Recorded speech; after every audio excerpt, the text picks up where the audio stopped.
Poštovani gosti, dobar dan.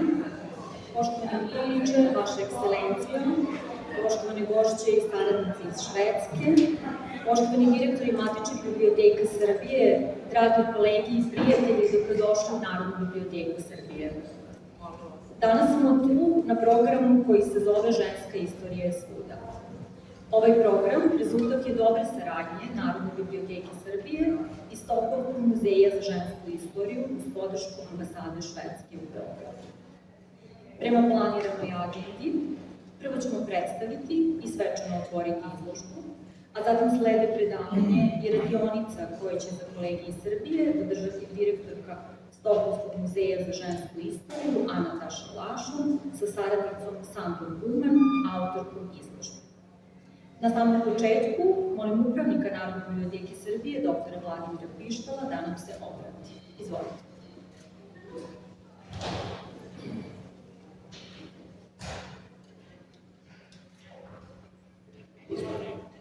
Poštovani gosti, vaša ekscelencijo, poštovane gošće i saradnici iz Švedske, iz Švedske ambasade, iz muzeja Švedske istorije, poštovani direktori matičnih biblioteka Srbije, dragi kolege, gospoda, dragi dame, dobrodošli na ovu u mnogo čemu jedinstvenu izložbu.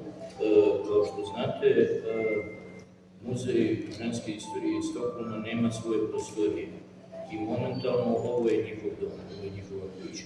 Ali to je tako i zamišljeno.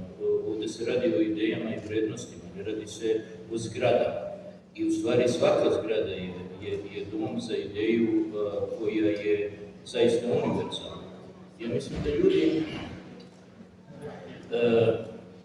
desno orijentisani imaju iluziju da će ogromna promjena, naime emancipacija žena koja je uticala na sve segmente ne jednog društva, nego čitavog sveta, da je ona reverzibilna, da to nešto može da se zaustavi ili vrati, to je nemoguće.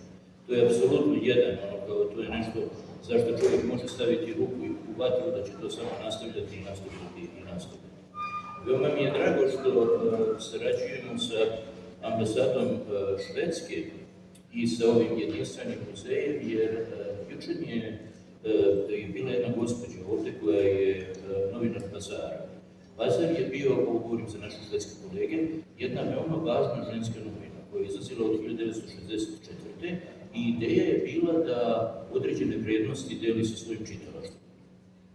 Ona je bila napravljena na švedskom modelu i taj zaista imala i obrazovnu funkciju koja moja mama je čitala Pazar, kući, i to je bio jedan taj inkluzivni model u kome je žena zauzimala svoje mesto u društvu. I sad ja kažem, to je čitala moja majka, moja baka je bila učiteljica, moja majka je bila profesor književnosti, moja tetka je bila direktor laboratorije. To je ono kako bi trebalo da bude. To je primenjene te vrednosti o kojima govorimo. Ne govorimo samo o vrednostima samim po sebi, nego ona treba da žive u društvu. Tako da, gledajući ovu izložbu, pogledao sam je pažljivo, setio sam se kako je Dositej Obradović, srpski prosvetitelj, još u 18. veku rekao da su napredna ona društva u kojima je žena poštovana. Dobro, ovo je uobičajena stvar, ovo je rečeno u 18. veku, tako da je to jedan ongoing proces i nešto za što se mi zalažemo, ali kada pogledate neke od ovih informacija sada, ja sam prošli put kada smo radili sa ambasadom Švedske, govorili smo o holokaustu i upoznavanju holokausta u švedskom i ostalim društvu. I jedno vreme on je bio pao dosta nisko u švedskim srednjim školama, ali je onda to edukacija izmenjena. Ovo o čemu mi govorimo sada je takođe vrsta edukacije. Pogledajte na Wikipediji, još uvek je 4 puta više tekstova o muškarcima nego o ženama. To je skoro neverovatno, ali to još uvek postoji. I ovo o čemu govorimo upravo na neki način menja te stvari. Ima jedno divno pitanje. Ovde u izložbi, šta se dešava sada, za šta mislite da bi budućnost trebala da zna? Ja sam sebi postavio to pitanje i nisam znao. Evo možda ova promena koju simboliše naš sastanak danas je to što se dešava sada, zašto bi budućnost trebala da zna. Ali veoma zanimljivo i provokativno pitanje. Onda ovdje imamo neke obične objekte iz ženskog života koji pričaju priče, kojih na neki način nismo svesni, jer priče su u svemu, priče su u objektima i ova izložba nas ohrabruje da obratimo pažnju na njih. Onda nešto na što uopšte nisam razmišljao, transport kao vrsta moći. Da su ranije automobile ili javne autobuse, javni prevoz mnogo više koristili muškarci, dok je ženska sfera bila u kući. Ja nikad nisam, to je nešto što se meni otkrilo gledajući ovo, nikad ne razmišljaš da to koliko se žena kreće simboliše moć žene i njenu ulogu aktivnu u društvu. Veoma interesantno, hvala vam za to. Onda nešto što je nazvano revolucija školskog ručka. Ja sam imao školski ručak tako kada sam bio u osnovnoj školi i nisam o tome, razmišljao sam o tome da je to nešto lepo za pojesti. A nisam razmišljao da je to nešto što oslobađa moju majku u tom trenutku kada je na poslu. Dakle, ta revolucija školskog ručka. Onda je naravno pisanje, jer ja sam u stvari, skromno ću to pomenuti, ja sam sad privršio jedan roman koji se zove Pesma o 3 sveta i koji sam napisao iz ženske pozicije. Napisao sam u prvom licu, ali iz ženske pozicije. On se dešava u 18. veku, to je jedna lekcija iz svetske istorije, kada je svet bio po prvi put stvarno povezan, ali ispričana kroz ženske oči. I onda mi je to, i radeći na tome, shvatili sam da naravno nema tih spomenika, takvih spomenika ženama, kojima žena eksplicitno priča svoje iskustvo. Priča, to je ono being in power. I bila je u Perastu jedna slična, ali sasvim drugačija priča. Jedna žena je tkala jedan problem koji je htjela da pokloni crkvi. I tkala ga zlatnim i srebrnim nitima, ovo je realna istorijska priča, i tkala ga je svojom kosom. Svojom kosom je tkala kosu Bogorodice. I kako je ona počinjala da sedi, tako je Bogorodica postajala sve više i više sedi. Tako da je ona na neki način utkala sebe u taj svoj rad. Radila ga je 25 godina, na kraju je oslepela i taj koga je čekala, jer ona bila žena pomorca, nije došao. Tako da je to jedna priča o ženi, ali je stvar implicitna. Ta njena kosa je pričana i kosa, ispričana je njenom ugradnjom u taj rad, ali ne reči. To da žena ispriča svoju priču rečima, da ispriča autobiografski, da ispriča kao... Znate, ti aktivni novinari krajem 19. veka i početkom 20. veka zvali su se u Americi muckrakers. Oni koji su se trudili da pomere ustaljene norme i to počinje da se dešava sve više i više i obuhvata neprivilegovane grupe kao što je recimo Roma. I imamo ovde sada jedan čitav desni deo izložbe je posvećen ženi koja je pišući i koja je glumeći kroz umetnost pomerala granice od šatora do kuće. Ono što je bilo normalno za narod Roma, tako da ja nisam ispričao ovu priču, samo sam zagreban, samo sam pomenuo neke stvari, toliko tema koje nas navode na razmišljenje i toliko novoga što možemo da naučimo na ovoj izložbi. Veoma sam uzbuđen, Ana prvi put kad mi je to pomenula, to je bilo pre nekih 6 do 8 meseci, meni je to odmah izgledalo kao odlična ideja. Jako mi je drago kad smo je danas ostvarili. Hvala vam.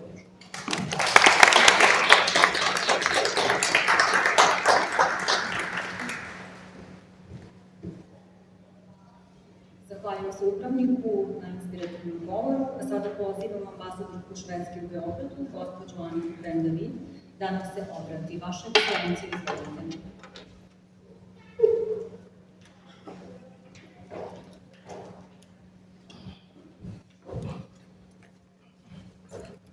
Hvala lepo, dobar dan svima. Can I just first say it's such a treat and privilege to be in this magnificent space. I think this is, I have to say, it's my favorite public space in Belgrade. And it really inspires you and creates this fantastic atmosphere for good discussions. So it's wonderful to be here. Dr. Pistala, director, dear Ana, and Sandra, wonderful to have you in Serbia again. Ladies and gentlemen, it's also amazing to have so many librarians in one room. Both my parents were teachers, and going to the library was a weekly highlight. Now, I'm so happy to stand before you today to open the exhibition Women's History is Everywhere by the Stockholm Museum of Women's History and hosted here by this wonderful institution that is the National Library of Serbia. This collaboration between two important institutions, Sweden and in Serbia, reflects a commitment shared to acknowledge and celebrate remarkable contributions from women, throughout history. For Sweden, for my country, gender equality is what we call a core value. It's a fundamental. It is a cornerstone in our history and in our society. It doesn't mean that we have reached full gender equality. We still have challenges to overcome, but the direction is set. Gender equality is about women's enjoyment of their human rights and about democracy. We are convinced that society as a whole stands to benefit from gender equality. Women, men, boys and girls. It makes societies stronger, more democratic, and also research has proven that it makes societies more economically prosperous as well. And I think that Sweden is proof of that. Now, the Stockholm Museum of Women's History is a new, groundbreaking institution, a museum that is dedicated, as we understand, to women's history. It works to have women's history and women's stories explored, acquired, preserved, and being accessible and visible to the public. The purpose of the museum is about showing respect for women's lives, to actively challenge the marginalization of women in the creation of history and in the use of history, and to highlight how women influence the progress of society. For us, women's rights, representation, and resources, access to resources, shape a country and a country's progress. Today, through this exhibition, we will see the invaluable role that women have played in shaping societies and shaping history. But we will also learn that uncovering these role models in history is sometimes difficult and even a challenge. And this is precisely, I think, why initiatives like the Stockholm Museum of Women's History are so crucial, because they provide us with the methods, the tools to unearth, to dig out, to highlight and celebrate the often overlooked stories of women who have left a strong mark on the world.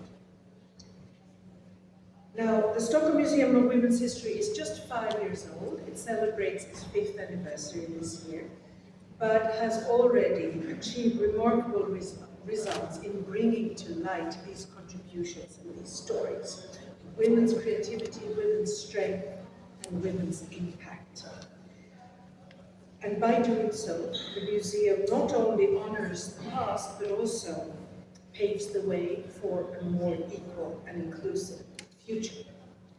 So, thank you, Ana Taša Lashon, Director of the museum, and Project Manager Sandra Oman for coming here and bringing this important exhibition to Belgrade. And of course, to the Director of the National Library of Serbia, thank you so much for hosting this exhibition. Thank you for continuing our partnership that we embarked on 2 years ago. Now, let us be inspired and enlightened and reminded that the stories of women are woven into the fabrics of our collective history. With these final words, I will the conference. Thank you.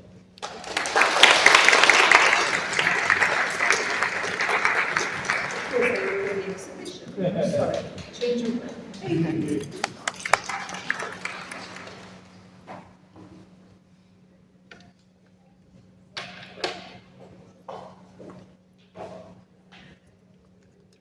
Zahvaljujemo se ambasadorki. Sada pozivamo ambasadorku Aniku Ben David da uruči poklon upravniku Vladimiru Pištalu i zajedničku fotografiju sa Anom Tašom, pa nastavljamo radni deo.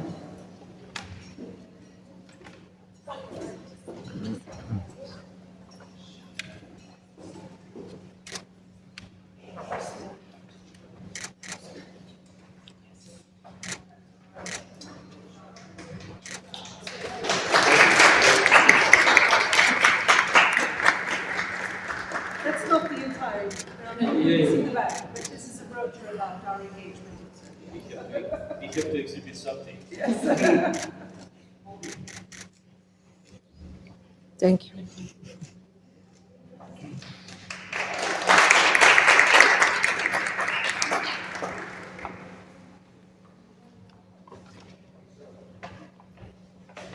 Zahvaljujemo se na ovom formalnom otvaranju današnjeg programa. Kao što je rekla ambasadorka, sada ćemo krenuti sa radnim delom. Prvo ćemo vidjeti predavanje direktorke muzeja Ane Taše Lashon, a onda će se priključiti i Sandra Uman koja će nešto više reći o samom izložbi i povesti kroz izložbu kao priprema za radionicu koja u 13 sati počinje za bibliotekare iz Srbije. Izložba će biti postavljena u Narodnoj biblioteci Srbije do 27. marta, tako izvolite, dobrodošli u atrium. Ana Taša, izvolite. Thank you so much. Thank you, Mr. Vladimir Pistala, the director, for also introducing the exhibition very well, so you made our work easier for later. And to Her Excellency Anika Ben David from the embassy, the Ambassaде Švedske, for introducing the organization really well.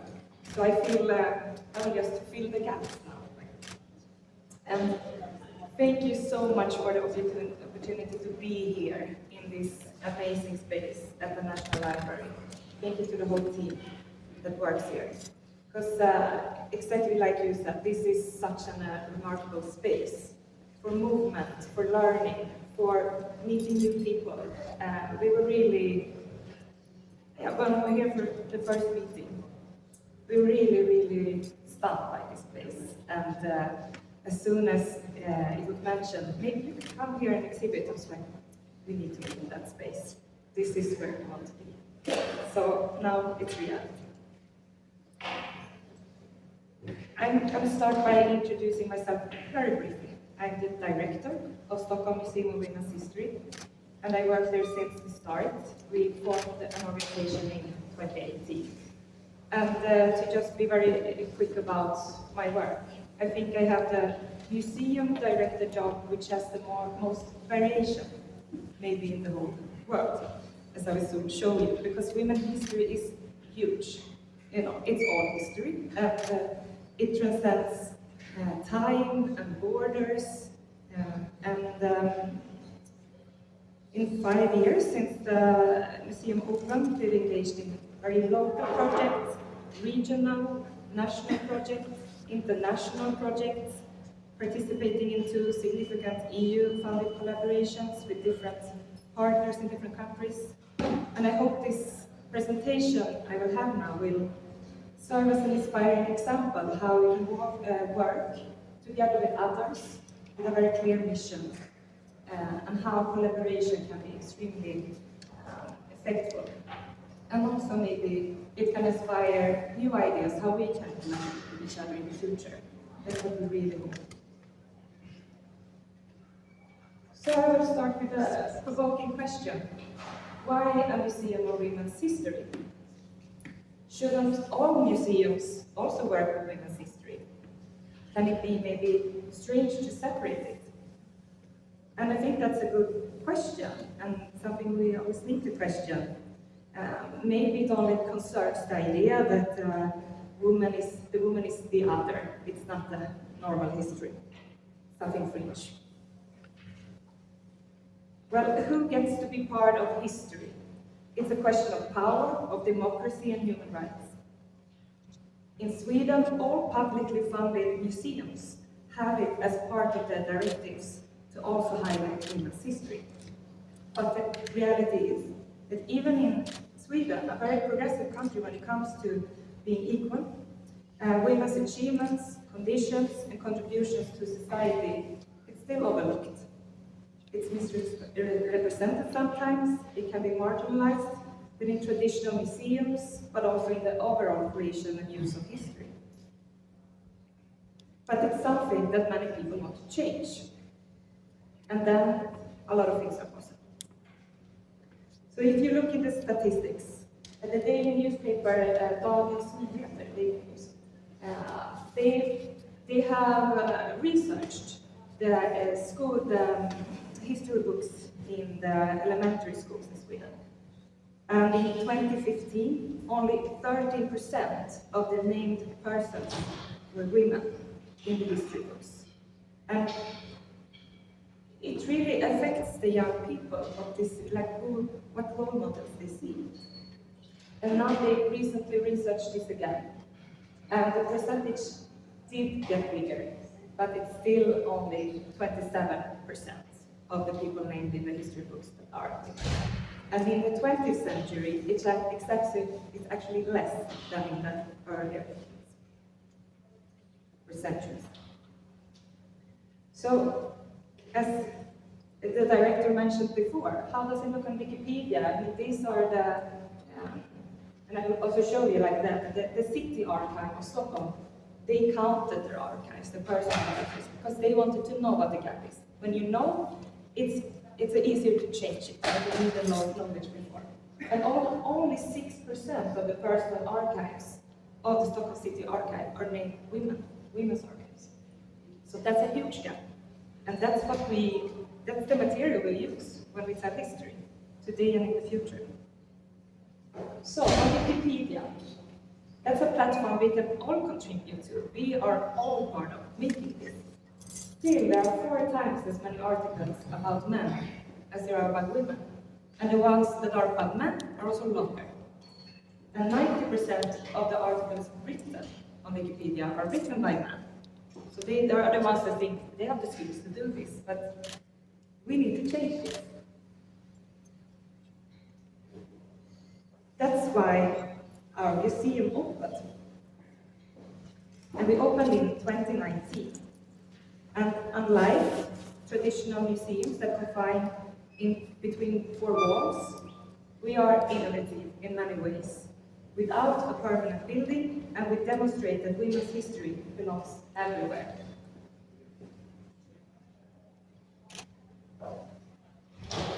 And the ambassador mentioned our statutes. That we work to have women's history and stories explored, acquired, preserved, and made accessible to the public. And this is actually works from the museum law in Sweden. There's a law how all public museums should work. And we're an independent organization, but we looked at this law and changed it a bit. So instead, we say that we work to have, and that's very important, because it doesn't need to be us that do all the projects and the work. We can also feel like we've done, if our work has a big effect if we inspire others to work with these questions of women's history.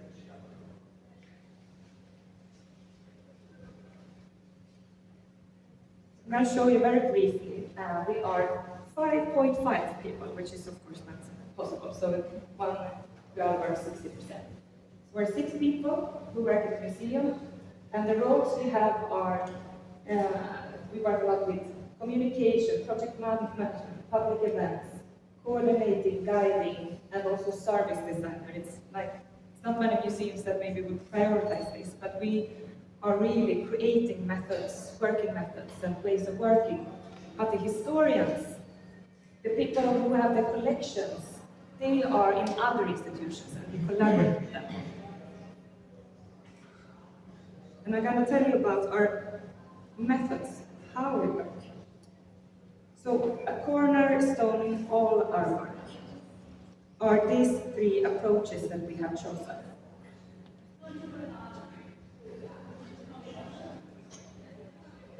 we work together. And that's because if we really want to have an effect on society, if we want to reduce the gender gap, which is in almost all institutions, we need to collaborate. And we collaborate through being an association of other museums and cultural institutions, but also by inviting the public to join our efforts. To promote all museums and the society at large to highlight women's history, we almost always work in collaboration. And we do it in everyday life. So rather than having this fixed location, we appear in different shapes all over the city with tours, exhibitions, talks, and other activities. We work to have women's history part of a common knowledge by being present in our everyday lives, where the history of women's history has taken place. And another way to work in the everyday life is to really connect women's history with current events and issues that affect people in their everyday lives. It could be, for example, about the history of abortion rights, economical violence, war, cosmetic surgery, things that are debated around us. And one more important thing, way for us to work is to work in new ways. We really try and enrich the cultural heritage sector with new methods, new perspectives, and new competencies. And to reach a big audience with knowledge about women's history and to lower the threshold into museums and archives, we need to work really innovatively and creatively. So how do we do this? I'm going to show you some examples. I mentioned that we are an association of other cultural actors. So here you see them, and I think it's a bit difficult for you maybe to understand who they are, but there's like big national museums, like Museum of Modern Art, Historical Museum. We also have big cultural centers, the National Theatre. So there's like big public institutions, but also smaller ones who are working more independently and have other types of resources. And even the biggest nightclub in Stockholm is one of our members. So we can collaborate in very interesting ways. Every year we have some big member days where we come together and share problems, but also solutions, and discuss. For example, the last member day was about exhibitions. Many of our big members are changing the permanent exhibitions now. So how to incorporate these new perspectives that might have been lost in the older ones. For example, women's history, but it can also be minorities' history, for example. So in these days, it's more about sharing than we just telling. So that's a big, huge thing we get through this association. Our methods and projects are designed to be adaptable to new locations, both digitally and physically, with various partners and various target audiences. So we can work really with a rich variety of themes. And we have kind of strong identity, so it's clear when we are doing something, it pops. Because otherwise we might get lost with our collaboration partner if they're a huge institution. So it's very much them fitting into our performance. Here's an example when we collaborated with the National Museum. They knew that all around Sweden there are many sculptures made by women in the 20th century, but they're not in the big collections because the people who worked in the museums didn't think this was important for the future. But now we think it is. And instead these sculptures are in people's homes. So together we did a call for finding these sculptures to the public. And we managed to find a lot of sculptures made by women and artists that were a bit more unknown. So at the National Museum they created an exhibition, and then we collaborated with events connected to this. And some of the things we did were, for example, we had city walks where we could see the sculptures that were in the public space. We had this workshop and guided tour. So first you got the guided tour and some lessons about female sculptures, and then the audience could learn to sculpt themselves. So we often combine more of a lecture with being creative yourself. And it's a very successful way of working. Here we have, I had to translate this, I really didn't know what it was called in English, but it's Wikipedia edit-a-thon. Maybe you have it here in the library. It's when you get together, and we often do it with students. And we are at an archive or museum in our association, and they have all the historical material. And then people can be writing into Wikipedia and edit articles and create articles just to change this big gap that is on Wikipedia. So it's a very concrete way that you can change things. And we always do it in a topic which is connected to the museum where we are. For example, we've done about architecture, design, fashion. We've done it, I lost it now, but you can do it in any subject and really get people who are interested in the subject to come. Here we are having a city tour, and they're of course common, and it's a very good way to work, to connect history with the public space, because every time a person will walk there and they have this tour, they will think about this. It's going to be reminded all the time, and then you can tell the person you're with that be an ambassador of women's history. And in this specific guided tour, they also have the headphones, and it's a tour about musical history. Women who have had events in the public space, and it's going like it's throughout decades. So they also hear the music from these women in the music history. And here we are at the nightclub that I mentioned, that we collaborate with, and we have a big party about the right to vote, because it was celebrated that we had 100 years of women's vote a few years ago. And they are laughing a lot. It's because on stage, there were researchers, but also comedians that were a bit questioning everything. Did everyone really get the right to vote? No, there were some people who still didn't. So the comedians and the researchers had a really interesting debate about the right to vote.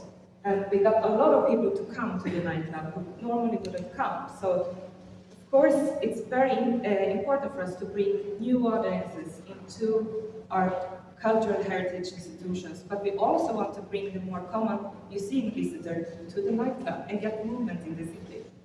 So if you will bring your mother or someone over 65, you can get into the VIP line of the nightclub. And another event we had at the nightclub was connected to the Women's World Cup in football. So before the games, we had panel talks with researchers and football players and experts about gender issues connected to football. And then we show screen the games to huge audiences. So just trying to connect to what's happening around us, to history, and inject history into the audience. A very different type of event was here when we had our Immigration Month for the museum in March 2019. We wanted to, we invited a journalist to talk about the first black woman in Kalmar, a small city in Stockholm. She always thought it was her mother when she grew up. Of course, it wasn't. But she had actually found the sources for like who it was and her story. She was called Masar Makdumele. And when we published this event on Facebook, that we will have this lecture about the first black woman in Kalmar, the response was huge. We realized we have to move into a bigger location. And the closest church said, you can be in our space. So, Rafaela Stolpa-Klose, the journalist, had this lecture in the church about this woman who came to Kalmar in the 19th century. And it was when I really understood the force of the location, how important the location is for the event, for the exhibition. because being here in the church really kind of heightened everything. It made her words even more important. And it also ended up being a situation where many people in the audience shared their own stories afterwards of being the only or the first Black woman in a context. So it opened up for sharing, which is very common in the Swedish church. So I think this also made me more aware the importance of the museum or the library. When we do something in a museum, we say this is fact, this has historical value, and to keep this in mind, not to forget the power of the institution. We brought the theme of Afro-Swedish women's history to continue talking about it. The misrepresentations or the lack of representation. Together with the Ethnographical Museum, we did a lecture and a panel talk about this, because it's a really important topic. In the museum, in the collections, there's never been an African or Afro-Swedish woman herself leaving material for the collection. It's always someone else talking about these women, and it affects how we talk about this history. So we also do events where we discuss whose stories is even less told and what can we do about it. One thing which is extremely important for us is to work with archives.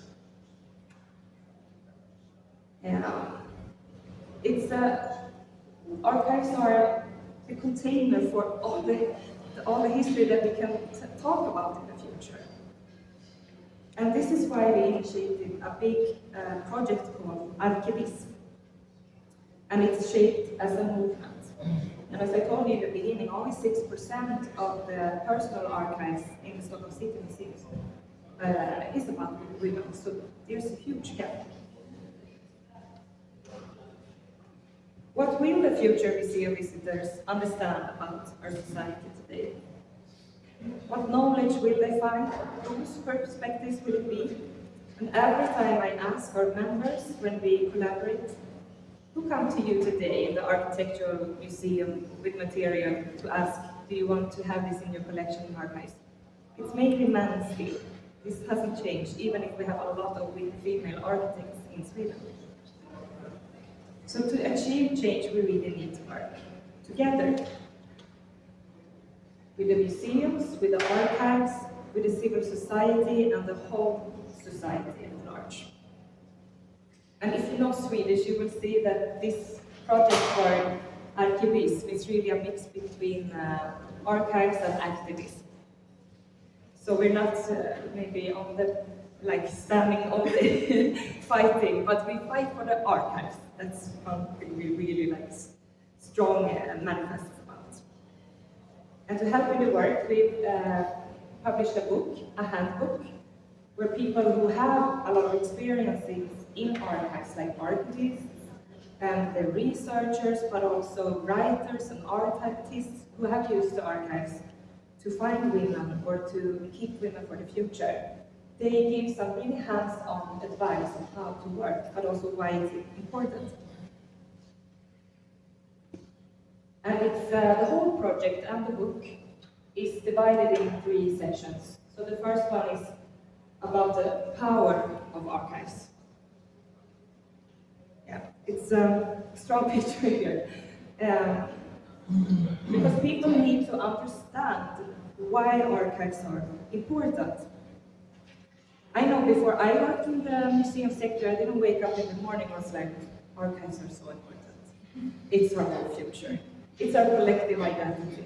It's not something I was very aware of. And most people aren't.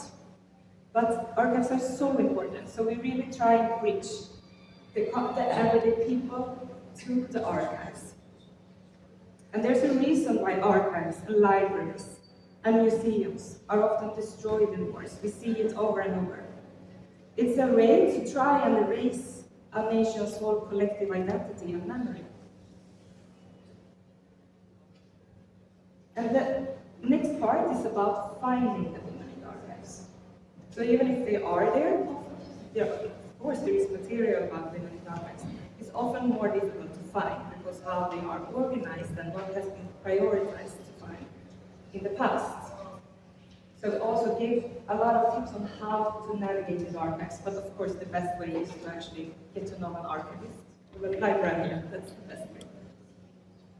And the third part could be called Save Women, or Record Women for the Future, document. But we choose to call it You Are Historical, because we think it's so important to imprint this message in women. We need to collect the stories about today for the future. We can't really trust that things that are online will be kept for the future. Many people think that. We try to really make it easier for people to save, organize, and also bring this material to the archives. So I want to also tell everyone here in the room, archive yourself and the work you do. It's a gift for future researchers and historians. And your contributions, your perspectives, those can be the key to the future historians to really understand our society today. You are important. We have a lot of workshops around these themes, both how to dig in the archives and to archive. And we do this together with existing archives. So we are the ones who come with the manifests and ideas of how to make it a more fun event. But they have all the skills when it comes to the archives. We also work a lot with documenting the present day. For example, when the uprising started in Iran, which is, time goes by so quickly. It started in fall 2022. And we have a big diaspora in Sweden from Iran and Kurdish regions. So a lot of people were really personally affected by what was happening in Iran, the struggles, and it was very much connected to why they might have fled to Sweden. And they have knowledge about these situations, and they also have a lot of reflections. So we started to collect these stories through a digital questionnaire, and we got a lot of replies that were really strong, and it was shared in huge communities. We also had a history lesson, we call it a lecture, about what was happening, but also what's happened since the 70s, about the revolution, sexual policy, and the deal. What had led up to this uprising. And you can see some of the stories that were collected in this exhibition, and I think for me, with very Swedish origin, it's really important to understand what a lot of people live with every day when they are affected by things happening in the countries of their origin, or where they might have relatives and friends still. So it really gives insight in what a lot of people experience. So please look at this in the exhibition later. During COVID-19, we instead collaborated with another museum, with the City Museum.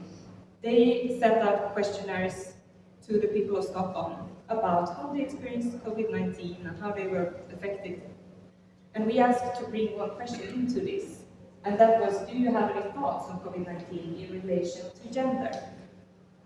And through this material, we got to know a lot about people's thoughts about the working market, how they experience life at home, the responsibilities in the home. It was about feeling pressure for having sex, or it might be worried about what happens to people who are now stuck in their homes. And it gives a very interesting perspective on just life in Stockholm this period for women, and thoughts about gender that weren't exactly always related to the pandemic, but that was a way to get this information. And right now we have a very interesting project where we are archiving, it's with the County Museum of Stockholm, so the bigger region. We decided for 10 years we want to archive a woman or a situation or organization every year that has been important for the County of Stockholm. But when we do this, we want to really include the public in the work, for them to understand what is an archive, what is important, what information might be lost in the future, how can you work with these issues. So we started with a nomination process. Anyone could nominate what they think should be in the archive. And we got, I think, around 200 nominations, responses for things they should be historical. And we chose 2 things in the end, and one was a woman who had worked a lot with cartoons and to give space to other women in cartoon drawing and these cartoon books. And the other thing was actually something which would be very interesting to archive. It's the Stockholm team Hammarby football. And they had a very interesting and impressive season of 2023. They won both the cup and the National League with the women. But one thing that was extraordinarily interesting was the culture that grew around women's football. You see, like the tifos, and I should know this word in English because I know a lot of football actually. But it was really a big supporters culture with women, men, children, old people, and it just grew and grew and grew for every day. And the status of women's football really changed and shifted. And this is something we want to archive, the supporters movement, or the strategies they had to grow women's football. So it will be quite interesting to see how we will do this, but we will always communicate in a blog how we proceed with the project. And when it comes to archives, we also try and always mention archives in other events. Here we have a city walk, a guided tour about a trans woman who was very engaged in the trans movement, in the lesbian movement, in the women's movement from the 50s, 60s, 70s, 90s. And she's very interesting because she kept all the records, all documents from all these organizations, all letters they wrote to each other. And these were very closed movements, of course. I mean, sometimes what they did was illegal, so they couldn't be very open. But through her archives, we can learn so much about this hidden history and have a city walk of the HBTQ history of Stockholm. And she was part of creating the All Women's House, it's called. It's like a safe space for women in Stockholm in the 70s. And in the 90s, she got a letter addressed to the man's name she was born with, that you are not welcome anymore, because men are not allowed. So our perception of gender is also shifting throughout history. It's always shifted what a woman is and how we perceive women. And it's part of women's history. And it gives a very interesting insight. So like I told you, we often connect women's history with a specific spot, a place. Last fall we were invited to, or 2022, we were invited to take over a huge exhibition space in the city center, in the central square of Stockholm. So 100,000 people move through this area every day. So it's really to be in the everyday life. And we brought some stories here that we had worked with in the past that were really connected to this spot. So one, you can see here a panel is about homeless women that have been really present in this area. And another one is Maria Johansson. She was playing a small organ that she had built herself, like a music machine. And she was trying to preach about we need to do less drugs and to have the homeless people in this area. Because when inside the story, this big city square is built, we have a lot of ideas how we can be. Women are going to be safe, walk around, shop, have a really nice life.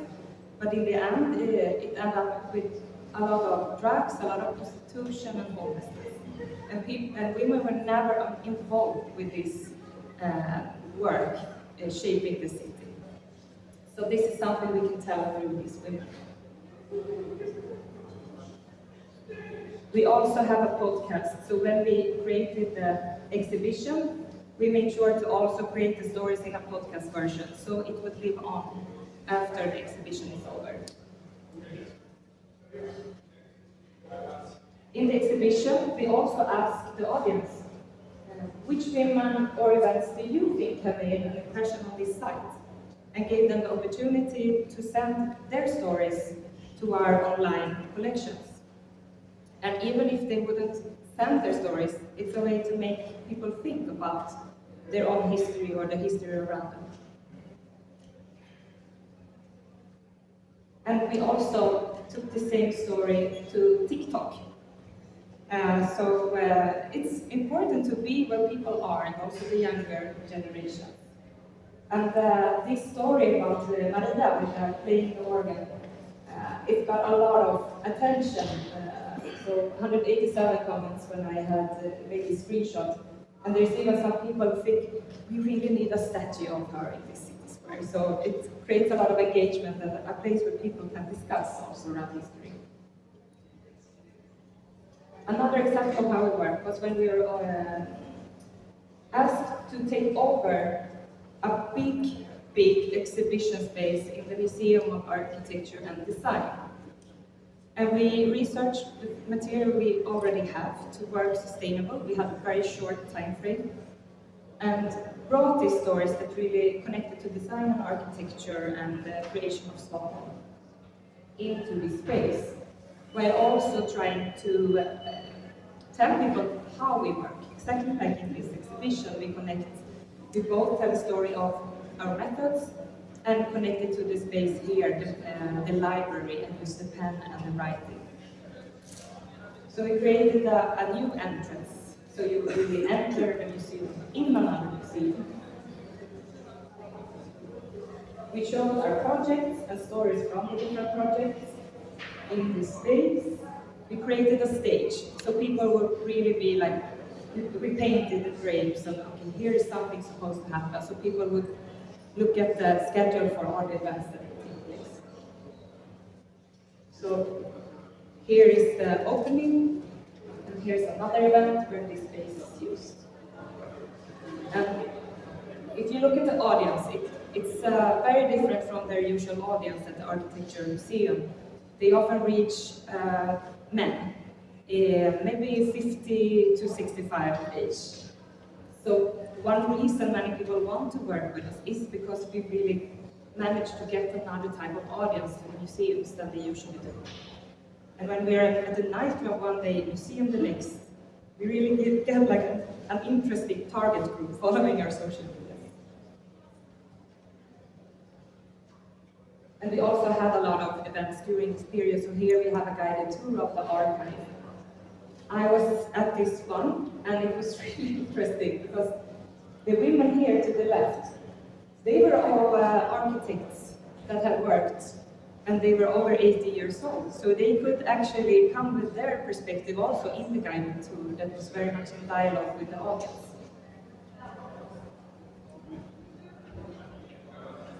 And we also had some digital things. They could, if the visitors to this space could also look at a guided tour in the archive that was in a digital way. So we are a museum. We work with objects and collections, right? Yes, we do that too. We don't have a physical collection because there are collections in other museums and they should also incorporate women's history. But we have a digital collection where all museums can leave their objects in a digital way. So they keep the object and they leave the image to us, but also the story. The story is the most important thing. But the public can also contribute with their objects. You can take an object from home and write a story by why they think it's important for women's history. And we don't make a hierarchical difference between the museums and the public. And sometimes we physically gather stories in events. So here we have an event together with a big an art museum, you can say, an art space in Botkyrka, which is in the outskirts of Stockholm. And they have a big population of migrants. They had an artist group that had made a really nice book and exhibition about women mothers that were migrated to Sweden and their experiences of being there. And I thought this is so interesting. It should really also go to the future and be historical, not just an event today. So we collaborated with them, and we also collected stories from the audience. So this woman, she was wearing a sweater that her mother had knitted. So we took a photo of it and told her mother's story in our collection of objects. We also made another book than the first one I showed you, and this is called Women's Things. And it's a bit of a joke, because we think that all things carry stories about women's history, just not specific items that are the only ones that are. So here we look at really general objects, and they tell 100 years of women's history, so the 20th century of women's history in Sweden, through 50 objects, and how they have changed the lives of women. And one object is, for example, the tin can, just a normal can, but it changed the opportunities for women and made it easier to cook. And we just, and some of the things you see in this exhibition, for example, over here from the bus and the milk cartoon and the pen, are from the book originally. And we thought, okay, now we have this really huge research was made by the historian Karin Karlsson, that was the writer of the book. We're a museum, we work a bit differently. We should also make this into an exhibition. So we made the exhibition 100 years through 10 things. We choose 10 things. And this exhibition is a traveling exhibition. And the places we mostly visit are libraries, but also cultural centers and museums. So here we are in completely different libraries all over Sweden, and we just present in a poster exhibition these different objects and also ask for their own stories. And it's quite easy for the librarians and the people working with the pedagogical activities in the libraries to come up with their own activities connected to this. So for example, for children, we have workshops where you can also create something in the end. And when they bring senior groups, it's more about sharing memories from your own history. When we took over that big space in the Architecture Museum, we also showed the exhibition but with physical objects, so the tin can, a running shoe, etc. And of course, it's the story that is important.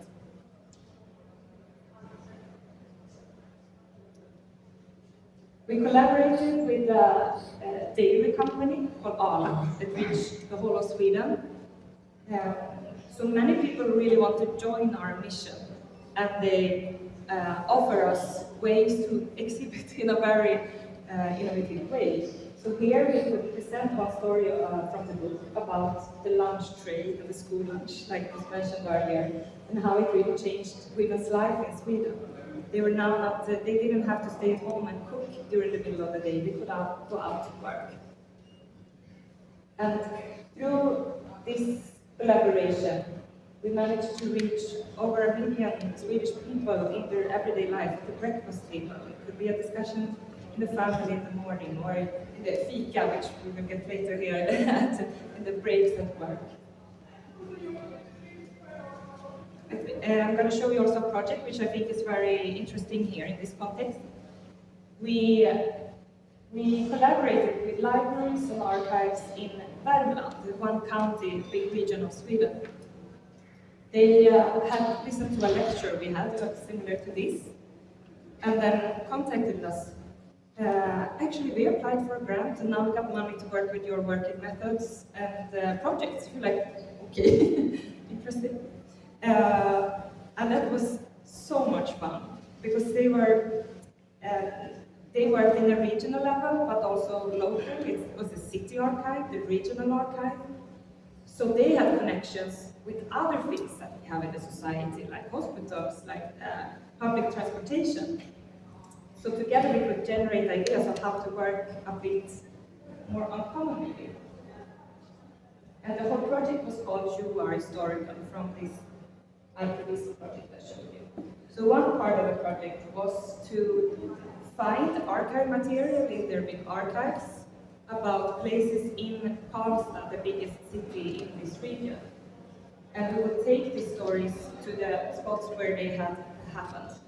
So this is the biggest nightclub. It's by day, so I am sure it looks very different in the night. It's called the Event Factory. And it used to be a factory, a real factory. So the story is about a woman who was working there and how the life was in the 1940s. And so all these nightclub visitors would also now see part of this exhibition. And we exhibited in hotels, in galleries, in shops in the city center, bringing these stories from the archives to the public spaces. Another part of the project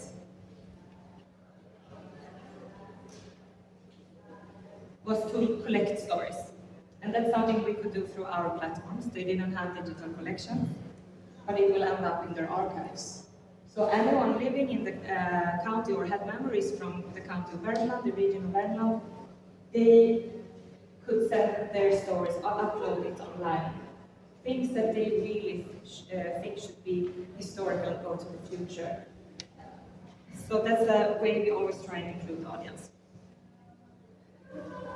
We did a call for artists to apply to come and have a residency at the archive. And in the end, it was a group of performance artists and dancers, choreographers, that spent, I think it was 2 or 3 months at the archive, digging for women's history, things that would inspire them to create a work of art in the end that they would have been performing many times now. So that's another way, like artists often have another way to find things in the archives. They use different methods, and it's very interesting to collaborate with them. And we had a lot of seminars about how to document your own history, how to write historical books, how to work with art and history, how to find in the archives. We had some presentations about how we work to inspire people to work in different ways. So these different activities happen in different local libraries in this region. So there were many libraries involved. And then we also exhibited the exhibition I showed you with the common themes. Here it's at the University Library in Karlstad. And one thing you see here is the bus and about public transportation. As was mentioned before, how that changed people's lives, women's lives. They could go easily, anyone could go between the home and work and other things. So it was easier to come out in the working life. And because it was a collaboration with the regional archive, and it's a very friendly region, people are quite happy and easygoing. So she called the ones that were in charge of the public transportation and asked, can we exhibit on the bus? So we actually exhibited this story on the actual buses. They have these LED displays in the buses in this region. And through QR code, this was like animation. So through a QR code, they could find more information on and read their phones while they're on the bus. So I want to end with this again, just asking you, please think of yourself as important. And I think a lot of people here are also involved in different movements, organizations. We are so busy at always thinking about what we need to do, what we need to achieve. We need to achieve better rights for people, or this company needs to perform better. Whatever it is, just stop and also think that it's important what you do, and please record it, please document it, and please save it for the future, because even if you might not think it's important now, leave that to the future historians. They are the ones to decide what will be called. And if you archive someone else, that's really that's the biggest gift of love you can give to anyone, because you make them eternal and historical. So thank you very much for being allowed to be here and talk to you, and I hope it can be inspiring in some ways. And I hope we can find ways to collaborate. We're so happy to be here. And now we're going to show the exhibition briefly. Sandra, my colleague, will talk a bit about the things that I didn't already mention. And then we are, of course, open to any questions before we go to fika.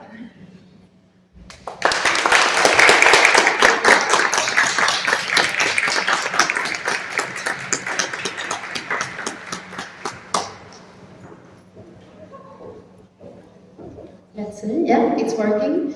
Hello everyone, my name is Sandra Åman and I'm the communication manager at the museum, and I'm very grateful to be here with you today. And I went through many parts of how we work, so I will just give you a short introduction to our exhibition. With this exhibition, we want to welcome you to our museum. So, welcome to the Stockholm's Museum of Women's History. And I think this is one of the best parts of being a museum without a permanent building. We can be everywhere, sharing the stories of women. So, I will go here.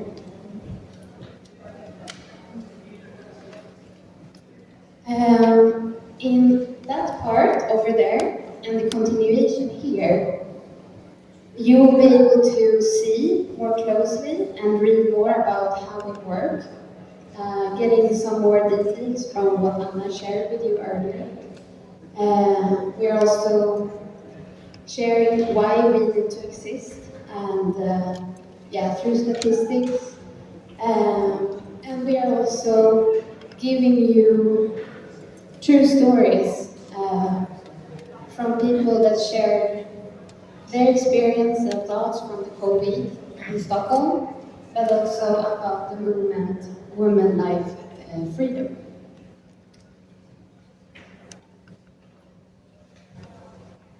Over here, we're starting to introduce you more to how we work with objects, and how we take places in more, maybe not the most, maybe you don't think about museum when you see a milk cartoon, but we were there. So here we tell you more about the importance of being in people's daily life, sharing stories about women. And now we go over here. Follow me with your eyes. So this is the part where we start to unfold some stories. And as Anna mentions, we love objects, especially daily objects that you maybe normally not consider important, but they are. And as we're standing here in a library, that over here we can find like thousands and millions written words, we want to highlight the importance of the pen and unfold the stories that the pen is holding. Because when we look at the pen, what can the pen tell us about women's history? Has the pen always been available for everyone? Has everyone always had the same opportunities to share their words or have their words listened to? So we're also talking about the courage to write. And that brings us to this woman, Katarina Taikon. She was a Swedish Roma writer and activist who really used the pen to make her voice heard. She used it within her activism, but later on she realized, if I want to make a change, I need to go through the children. So she started to write a lot, and she has given us this amazing gift of the story about Katitzi. So Here we want to give you a very inspiring example of how the pen as an object can make history through Katarina Taikon. As I said before, we are so happy to be here. It's a true honor, and we would love to hear your thoughts, your experiences of working with storytelling and history. And we're here for questions or just sharing and discussing. Thank you, and welcome again to Sweden.